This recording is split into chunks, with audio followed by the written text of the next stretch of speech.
Yo, welcome back. It's time to talk about a sweet treat that can't be beat. Chocolate cake. The only way to end a date and take a break. See what I did there? Truly though, we should indulge in something sweet every once in a while.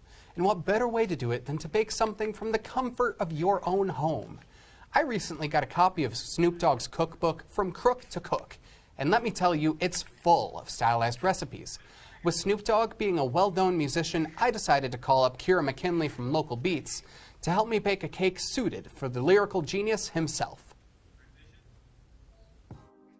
Hey Rams, and welcome to the first ever collaboration between CTV Cooks and Local Beats. I'm Gideon Aigner. And I'm Kyra McKinley. And today we're going to be doing the first of a two-part series where we make some of the favorite recipes of some of the world's preeminent musicians. Yes, and today we have Snoop Dogg, one of my personal favorite artists, and he actually is not new to the cooking game. He had a cooking show in 2016 with Martha Stewart, and today we're gonna be making his Go Shorty, It's Your Birthday chocolate cake.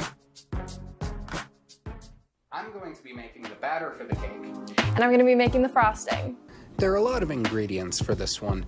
So here are the dry ingredients that you're going to need for the cake, and here are the wet ingredients for the cake. Here are the ingredients you'll need for the frosting, and let's begin. So what we're going to want to do before we do anything else is preheat the oven to 350 degrees. So once we have that preheating, what we're going to want to do is butter our pans along with flouring them Until they look like this. In terms of measurements, we're going to be starting with 2 cups of flour, followed by 2 cups of sugar. Next, you'll need 3/4 of a cup of cocoa powder. Next up, 2 teaspoons of baking powder, followed by 1.5 teaspoons of baking soda. And finally, 1/4 teaspoon of salt. And then we're going to whisk all this together. Create a divot in the middle of your dries to pour your liquids into. Now we're going to boil a cup of water. When it comes to the liquids, first you're going to want to add your buttermilk, then 1/2 cup of vegetable oil. Now we're going to be cracking 3 eggs, and then we're going to put our eggs in with the rest of our mixture. Now we're going to be doing 2 teaspoons of vanilla extract. Now that we have all of our ingredients in the bowl, we're going to mix them. We didn't have an electronic mixer ready, so we had to use our hands. However, I do not recommend this method. Once it starts getting tough to mix, add about half of your boiling water. Then you're going to add the other half once it starts to get tough again. Keep mixing until your batter looks like this.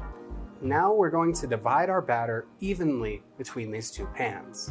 Remember, it doesn't have to be perfect, it just has to be close enough. Now that we have both of our cakes in the pans, we're going to pop them right in the oven. After half an hour, pull them out and test them with a toothpick. If the toothpick is dry, they're ready to come out of the oven. And we let them cool for half an hour. Okay guys, so I'm back now for the best part of this segment, the frosting.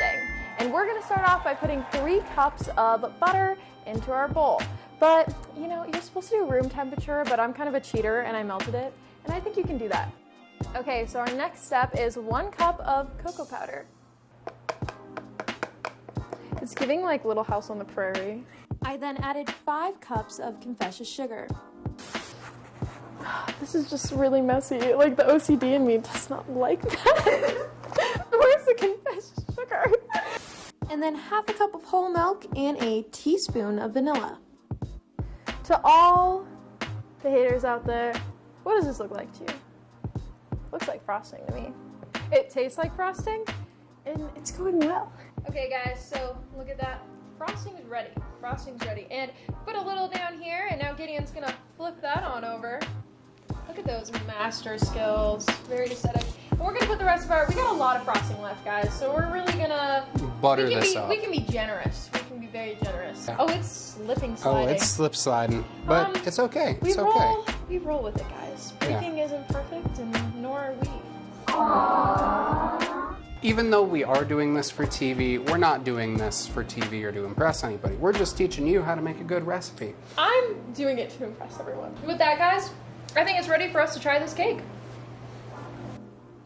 Once the cake is cooled for a little while, feel free to serve it on up. Oh my gosh. No, Gideon's trying it out.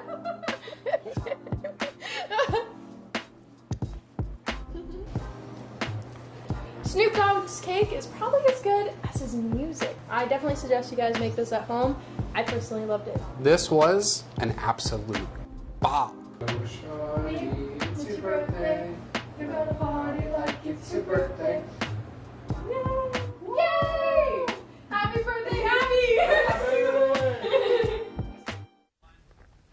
This cake was borderline addictive and really fun to make. Everyone wanted a slice when we took it to work to share with our coworkers. And ultimately, it was so good and a lot of fun to make. And I really can't wait for the crossover that you guys are going to have next week with Local Beats. Oh yeah, we make Elvis's peanut butter sandwich and Dolly Parton's butterscotch pie, but your cake was pretty good. I usually don't really go for sweets very often, but that cake, like, I couldn't get enough of it. Yeah, I was really happy with how the frosting turned out. Kyra, shout out, you did a really good job with that.